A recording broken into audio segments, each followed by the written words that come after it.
I find actually photography as a medium very sinister. In some ways it implies presence, it implies proof. And in other ways it's a frame. And it's a dead frame. There's no action in it. We put so much faith in it. Die Sucht zu sehen. Der Grisebach-Podcast. Alle 2 Wochen sprechen wir hier mit Menschen, die etwas in der Kunst oder über sie zu sagen haben. In der 7. Folge begrüßen wir die Künstlerin und Autorin Leanne Shapton. Leannes Vater ist Kanadier, ihre Mutter stammt von den Philippinen. Jahrelang trainierte Leanne für eine Karriere als Olympiaschwimmerin, doch dann kam es ganz anders. Sie begann bei Zeitschriften zu arbeiten, zog nach New York und arbeitete dort als Artdirektorin für eine der wohl wichtigsten Zeitungen der Welt, die New York Times. Mittlerweile ist Leanne höchst erfolgreich darin, Bücher zu illustrieren, selber zu schreiben oder auch zu verlegen. Leannes Illustrationen sind kunstvoll, ihre Texte sind humorvoll und intim. Sie handeln von Emotionen und dabei gerne von den etwas heikleren, wie Ehrgeiz, Unsicherheit oder Eifersucht. Mal thematisiert Shapton das wechselvolle Verhältnis von Frauen zu ihrer Kleidung, dann untersucht sie, was Menschen am Schwimmen eigentlich so lieben, oder sie beschreibt die scheinbar unüberwindbaren Schatten, die Ex-Freundinnen auf eine Beziehung werfen können. Gleich ihr 2. Buch war ein Überraschungserfolg auch in Deutschland.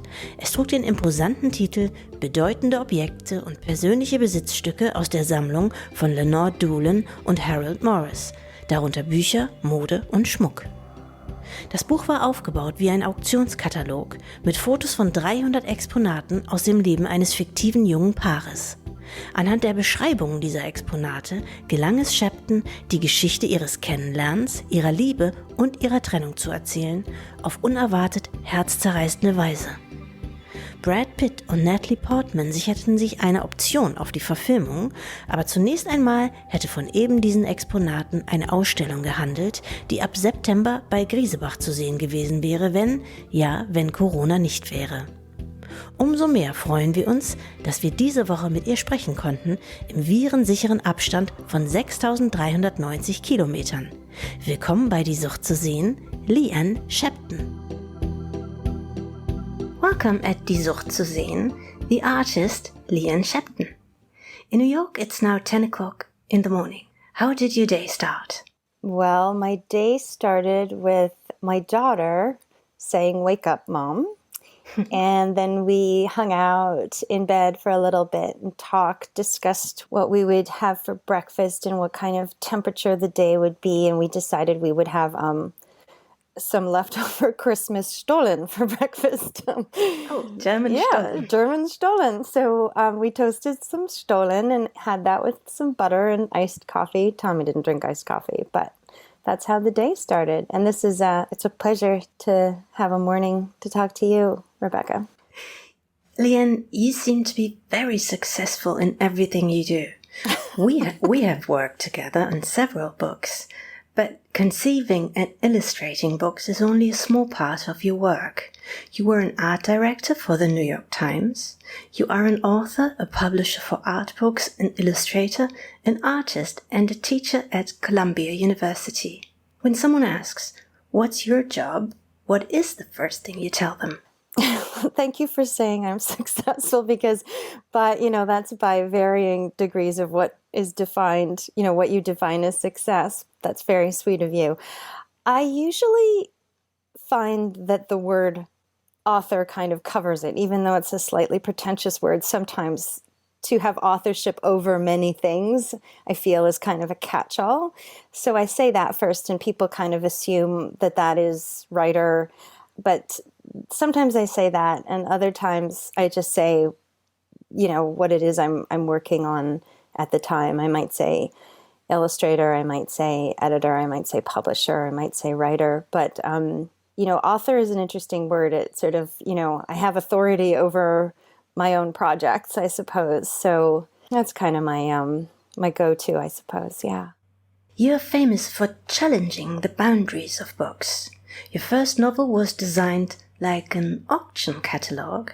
The images and objects told a love story from the happy beginnings to the sad ending. It was a surprise hit in Germany and other countries, and it was, in fact, pretty heartbreaking to see that all that's left from a love affair are objects. Was that the intended message of this book? Yes. I mean, I wanted to talk about where stories, how they're written and how they're read. And that's sort of more what I challenge, I think, not necessarily the form of the book, but the form of reading itself. And so I found just where my memories landed were in little pieces of cloth, in books, pressed between pages, in these little spaces. And I realized I could tell that story as efficiently as possible using a style that everybody knew how to read, which is a catalog. Everybody knows how to read picture, caption, picture, caption.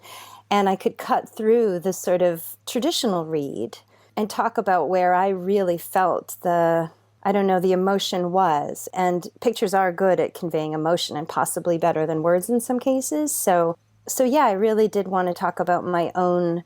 I at the time had moved in with my boyfriend. I had, all the strange ephemera from past love affairs. I didn't know what to do with it. I didn't even know how I felt about it. There was an ambivalence, but there was also a sweet, like a tenderness toward it. So yeah, I really wanted to explore a way of talking about that, just stuff and what it carries, what it holds.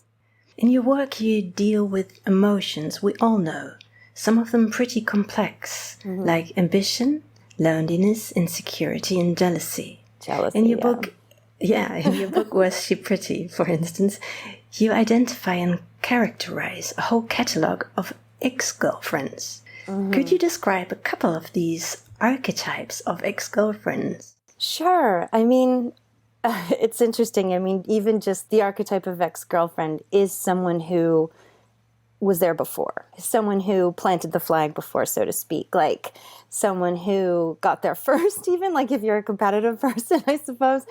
And so the archetypes were kind of, one is I guess they're different kind of archetypes of glamour or an unattainable or something, an other to oneself. Like if you're, kind of angular, then what might make you jealous is someone who's more voluptuous. If you're very brainy, then what might make you more jealous is someone who's sort of frivolous and floaty. And thanks, Rebecca.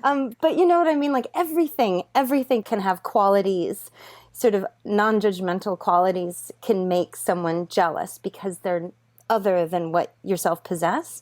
And so, in the book, there's the silent poetess who lives up north with her son. That's just one kind of scary thing to we know her. Yeah. And then, the kind of the punk filmmaker who was arrested in France for, doing covering protests and, the other. It really is about the other and how the other woman can intimidate. It's also just, I love going into these sort of threshold things. Some people can admit that they're jealous and other people don't like to admit that they're jealous. I think it's a sign of life myself. And I like vanity. I like jealousy. I like anything around those 7 deadly sins.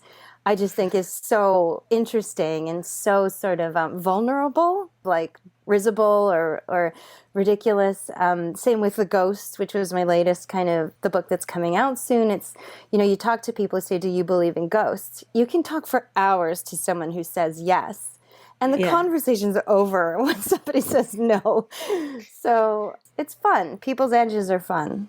Since I have met you, which was, I think, about 10 years ago. Yeah. I noticed you communicate in very minimalistic emails. There is no, oh, hello dear, how are you today? Or greetings, or small talk in any kind of form. I only understood this in preparation for our interview today. Absence plays an important role in your work in writing. You like the absence of information. You try to get a point across with as few words as possible. Where does that attraction come from? Yeah, I hope you haven't taken that personally. I am very interested in you. Yeah, but I guess in my defense, I find shorthand intimate. I find kind of an unspoken, a nonverbal communication, an understanding, quite intimate. I love to have that with the readers who I don't know, which is, why I write minimally when I can, and also just communicate with pictures. And in emails, and that, I think it's formal. I actually think it's quite formal it's probably just a sort of golden rule thing. I love it when people just have one word emails like, why? When? Like, okay, I'll talk, more soon. I always think that means we're friends or something like that. Okay. And so once it's fine. Yeah. I thought it was the other way around, but actually you're right. No, it really just sort of means like, okay, we don't have to make small talk. It's just, but yes, I can see now how it can seem a bit blunt and tactless. But no, that I wouldn't say. Okay. It's one thing you notice, and that makes you think, which is a good thing actually. It also means I just take people seriously, but I'm going to watch it now. Now that you've noted it. No. Now, absence is the main theme of your new book, named Gästebuch, that you already mentioned, that will be out in Germany in October. It is a collection of short stories about guests, ghosts, and other people who are in our lives but not present. Could you tell us a little bit more about the concept? Sure, yeah. So I have been interested in the idea of the ghost and the Geist all my life, I'd say. I always loved ghost stories. I always loved sort of spooky. I'd always been interested in the haunted houses and the haunted mansion at Disney World. So I've read and studied ghost stories probably, for 40 years. And I'm interested in how the form changes. First it was cautionary tales to sort of keep children safe or to keep, to sort of establish good and evil. And then there were folk tales, and then there were, that moved more into spirituality. And what happened when photography was invented is very, very interesting. It made so many leaps and bounds in terms of technology and popularity because of the spiritualists in some ways. There's a great book about this by a Canadian author, actually. And so I thought, well, why aren't more ghost stories using photography? Mm-hmm. And again, with my sense of reading, I really think that the prevalence of photography has given us a common visual literature and its transmission. It's sort of a Warburgian idea. And so I wanted to marry kind of my interest in ghosts in the form of the ghost story and the literary ghost story to my interest in photography and how we all read photography and metabolize photography and get the same story from photography, and try to kind of just nudge the form of the ghost story along a little bit. I don't know if I was successful. Like, this was my big experiment.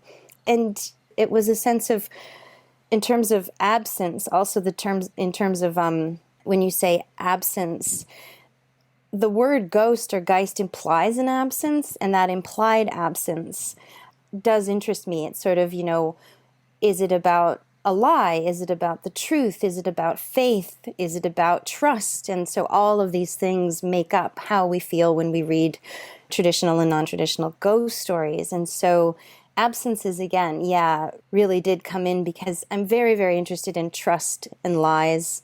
I find actually photography as a medium very sinister, the way it, in some ways it implies presence, it implies proof. And in other ways, it's a frame. And it's a dead frame. Do you know what I mean? There's no action in it. We put so much faith in it. And I wonder how that is changing our reading. It's changing our sense of what's true. And so all of these things, I don't know if I fit them all into the book, but all these things were in my head as I was going, okay, how do I tell a ghost story about an athlete? Because there's so few ghost stories about athletes. So there's one in there. How do I tell a ghost story about Instagram? How do I take all of these ways I understand reading and write ghost stories in those styles? It was kind of a book of exercises and experiments. One of your other recent books was called Durch Manhattan. For 2 days, you and the FAZ art critic Niklas Mark toured Manhattan, starting in the south and ending in the north. Yes. On your way, You observed yellow cabs and millionaires in Bentleys, the Chinese vendors and the brick houses, the surveillance cameras and the Trump Tower, and then painted a rather unique portrait of New York, the city you have lived in for many, many years. How has this New York changed over the last 6 months? Oh, wow. Well, I guess all of the signage and semiotics have changed. That's what I think of first. I remember, I love collaborating with Nicholas on these things. We just think of an idea and we can go, oh, I know exactly what to, oh, I know. And so as we walked, it was sort of as the crow flies in a straight line from the bottom of Manhattan to the top, missing all the tourist attractions and going through, just where that straight line led us. We saw the functioning kind of plumbing of New York. It wasn't the riversides. It wasn't the parks. It was, we cut through sort of one corner of Bryant Park. My first thought is I just remember how much you could go in and out of places. We were staying to the streets, but everything was open, everything was available, everything was to be sold and bought. There were so many pedestrians on the street as we walked. And now what it's like is everything's boarded up. Everything's closed down. The sales are essentially like 90% off sale because everything's going out of business. What's interesting now is everybody's eating outside. There's same here. Kind of these makeshift dining areas and cafeteria almost, but everyone's sitting 6 feet apart. Half of them aren't wearing masks. There's a sort of strange chaos, and the streets are less congested with cabs and with cars. It's a very weird transitional time. And so I imagine that, Nicholas's portrait would be so different, but also my paintings of what we were passing would be incredibly different. And it would, there's a real sense of sadness and panic in some ways. It's sort of, I remember describing it to a friend a couple days ago. It sort of feels like Frosh Week on campus. Do you have this thing in Germany that all the freshmen, all the first-year students at university, it's sort of an initiation into varsity life. And There's a sense of being indestructible and a sense of kind of being novice. There's a weird feeling. A lot of people who are out are on the younger side, obviously, because they're a little less vulnerable. It's a very odd feeling, bit of a fed up with the precautions. Yeah. And I find it quite scary at the same time. And, it's buzzing. There's an energy to it. What do you miss most about the Manhattan you described 3 years ago? Honestly, a shared optimism, I suppose, a porousness, honestly, that in and out, the sort of entries and exits. I mean, so much of New York is about interiors. There's these canals through the streets and this grid, but going up in elevators, going into rooms, being in tight, closed, wonderful bars crammed up against other people, the subways, everything is about interiors. I miss the guts, of the city. You used to live in the garment district, but you told me recently you moved. Where are you now? My studio's still in the garment district, and I moved from 15th Street, just 10 blocks south, to 10th Street and University. So I'm close to the NYU campus, just south of Union Square Park. How do the creative people, cope with the situation since Corona, New York being one of the most expensive cities in the world? Well, yeah. I think people are working on smaller canvases and smaller spaces. A lot of work is happening on screen.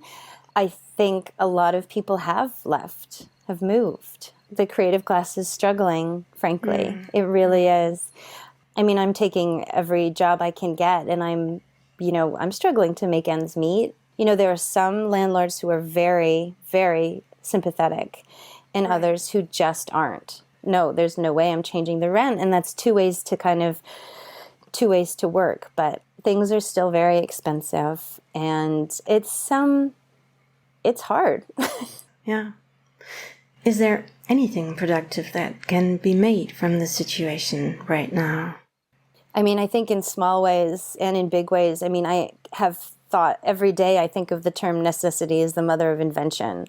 I mean, it's just called, that's what evolution is about, right? And so I do think there's going to be different ways to work, to trade, to buy and sell. There's different ways to perform. I'm really interested in what's going to happen in terms of entertainment, performance, dance, music, because that relies on the give and take in a small space between, people.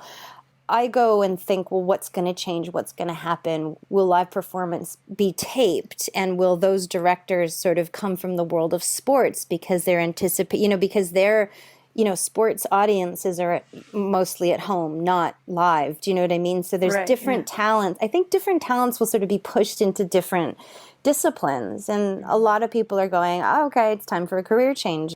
And I think people, because of the lack of socializing, especially in the first few months, people have figured out kind of how to be alone, how to stay at home, what they do at home. My relationship with my daughters changed completely, I think, in positive ways. We're crafting a lot. We're doing a lot of handmade things, which requires a lot more patience than going out and buying something or, that's what I mean in small ways. But in big ways, I think just things will be invented. I'm looking forward to that. Do people start to see each other again now, or is it still very isolated? I think people who are at risk, I find aren't, but people are meeting outside, making sure they meet outside, not being in enclosed spaces. I see people out on terraces sometimes. I mean, I find it stressful to socialize a little. And so I'm doing it in limited ways. But if I'm outside and there's a strong breeze, I feel a little bit safer. But yeah, I think people are a little bit, it does feel like a kennel sometimes in the city. How do people feel now that the presidential elections are coming closer? Well, in New York, people are incredibly nervous. Yeah. That we'll see 4 more years of Trump. I mean, it's largely a Democratic city and state. I think people are excited that there might be some change, but it's a bit nerve-wracking because it's just been such a disaster. Look, I'm Canadian, so I'm watching it a little bit from a remove, but he's not in public service. That's the only and first thing I can say about him. There are people who are built for public service, and there are people who aren't. And he is a businessman. The last businessman president the state saw was Hoover, and he wasn't entirely a success. He was an incredibly successful businessman who did help. I think it was the Belgians, but business people don't necessarily make great public servants. And so we need someone to protect and serve. You know what I mean? Mm-hmm. I mean, the whole police situation is insane, too, in the States. There's a whole sense of what protect and serve means. There's a whole sense of what public service means. And I think it's a talent, and not everybody does it and has it. Yeah, you can be popular, but that doesn't mean you're good for other people. You're responsible. Exactly. Yeah. Do you vote? No, you're a Canadian. I can't vote. Okay. In a couple of days, you would have had an exhibition at Grisebach named Foolish Things. Yes. That was postponed until after Corona, but I have seen some of it already. Some beautiful paintings of objects. Can you describe the concept? Sure. Thank you, Rebecca. Anna from Grisebach approached me to do a show, and she had seen the auction catalog work before and had asked me just point blank, where's that stuff? Like, where are all the things that are in the auction catalog? And I said, well, they're in boxes in my studio. And she said, well, starting from that point, do you think we could build a show around it? And I said, absolutely. I mean, it's interesting. When you met me all that time ago in Berlin, there was a very small selection in Andreas Mercutis, right? Right. And so it would be expanding on that and then expanding on what, I've been thinking about and caring about, which is, again, the use and place and meaning of things in our lives, but also sort of how we look and photograph things. I'm very, very interested in how, in place of a sort of consumer media. Magazines are just, they're just almost dinosaurs now. So what we look at in terms of our desire and our focus, in terms of shopping, in terms of clothing sometimes, in terms of our images online, and these aren't taken by, the Helmut Newtons of the world or the Guy Bourdins. These are taken by people at home with crap in their garage, right? And so the vernacular of this kind of amateur photography to stir our desires is really interesting to me, that we can see something shot on someone's like ugly parquet floor and go, oh my God, I can't live without that. Or we see sort of an old piece of clothing hung on some wire hanger on the back of someone's door, and that can make us can inspire our fantasies as much as it used to in the pages of Vogue, shot in a campaign for whatever, Ralph Lauren. And so I really wanted to paint objects shot in that sort of amateur way. It does have a link very closely to the way that I shot the objects in the auction catalog, in this sterile sort of seamless style.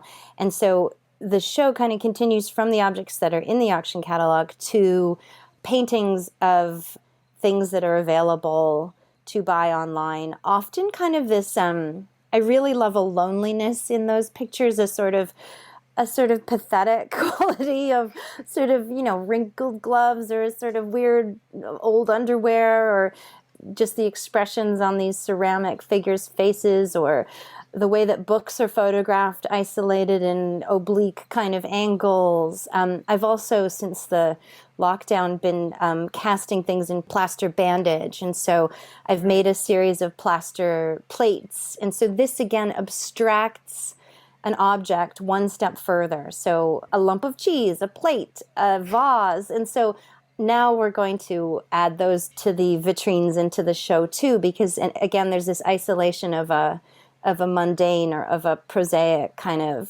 thing we project meaning onto. So it'll go from, those objects to the paintings, and then back to sort of abstracted objects again.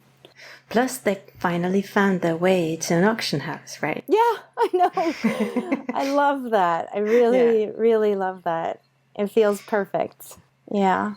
This podcast is called Die Sucht zu sehen, which means the addiction to watch and to understand. Where do you go to feed that addiction? Oh, now my phone, right? Like just now that strange little, business card size screen. I just wrote a piece for Granta magazine, actually, on staring at my walls, staring at the corners of my rooms, staring at what I already owned and what I already had. This is before I had to pack it all up and move apartments. And I do like that kind of Morandi-like focus on the same objects over and over again. As I unpack, it's sort of, oh, this book cover, I think I will, instead of putting its spine in, I'll put it face out. Oh, this bowl, I'm going to use that for my fresh lemons and limes and put the other bowl away. So there's this shifting of things that I sort of like to study my own belongings, I guess. It's right. Probably completely solipsistic in some ways, but I like that shift of just going, well, why do I like this thing? Why do I want to put this on the wall? Or why do I want to put this on the countertop? Tell me the definition again of the word. The addiction to watch and to understand. To watch and to understand. It's called sehen in German, but we mean it differently. We mean not only to see, but to perceive or to understand it. Yeah. That was a good answer. Okay.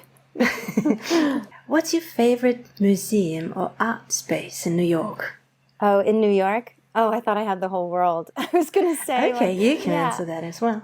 I'm dying to travel again. I miss travel so much. I miss Europe. I miss Germany. I miss London. One place I really want to go again is Lisbon because of the Gulbenkian Museum. In New York, I like the Guggenheim, I have to say. I do. I like to see how things play in such a idiosyncratic space. I like to see how their curatorial staff think and present. I loved the En Carrois show that they had. After that, I think closely thereafter, they did Hilma af Klint. And I didn't think it was as successful in that space. And so it's so interesting to see how Frank Lloyd Wright's, weird spiral, just how it, again, makes you read. I think that's why, like, I love when someone's reading of something can be entirely different because of context and space. Mm-hmm. So I'd say the Guggenheim, probably. What piece of art do you wish you owned? You know what? I own it. What is it? It wasn't a particularly, expensive or fancy one, but it was, it's a green shape by Ellsworth Kelly. I had my eye on it forever and ever since seeing it in a Ferris Gallery poster book that actually I think Gagosian put this book of Ferris Gallery, which is an influential LA gallery in the 60s and 70s. It's a print, it's a lithograph of a green, imperfect, blobby shape. It looks like a bean. A friend of mine saw a print of it on Instagram and sent that to me. And when I called the gallery, it was a small gallery in Hudson, New York, I think. It was almost within reach. And so I found a job that would help me afford it. And it wasn't expensive, but I love it. I can find the exact the name of it. It was an edition, I think, of 75 of these prints from 1964. Okay. Yeah. What piece of art has changed your perspective on life? Well, I'm going to say my first thing that comes to mind is Thomas Bernhard's book, The Loser. Right. I mean, I do consider writers artists, and that's something that not all writers consider themselves. It's always really interesting to talk to writers and go, do you think you're an artist? And some of them really do, and some of them don't. That, I don't know, it gave me a little courage, that book. It changed the way I saw books, the way I saw reading, the way I saw relationships between people, the way I saw love. That's what came to mind first. Who gave it to you? The Thomas Bernhard one. It was actually a photographer named Michael Schmeling. We were in a book club, and he wanted to read the Bernhard, and so there were maybe 5 of us who read it at the same time. That's when I first read it. And a piece of art, like a museum piece of art? Gosh, something by William Blake, I'd say. I always think in terms of people's bodies of work sometimes, but he's an incredibly important artist and writer to me, in main part because he did both. He had a philosophy, he had a kind of a lexicon of images and words, and he could write both indelible poems that, are as quotable as Shakespeare, and also these very beautiful and strange and kind of homeschooled figures and this mythology. And so I might say William Blake. Beautiful. Dear Leanne, thank you very much for this interview. We hope to see you and your exhibition soon here in Germany. Oh, thanks, Rebecca. In better times. Thank you. Thanks. Das war die Folge 7 von Die Sucht zu sehen. Alle 2 Wochen auf grisebach.com, Spotify und iTunes. Wir freuen uns schon auf den nächsten Gast und auf Sie in 2 Wochen.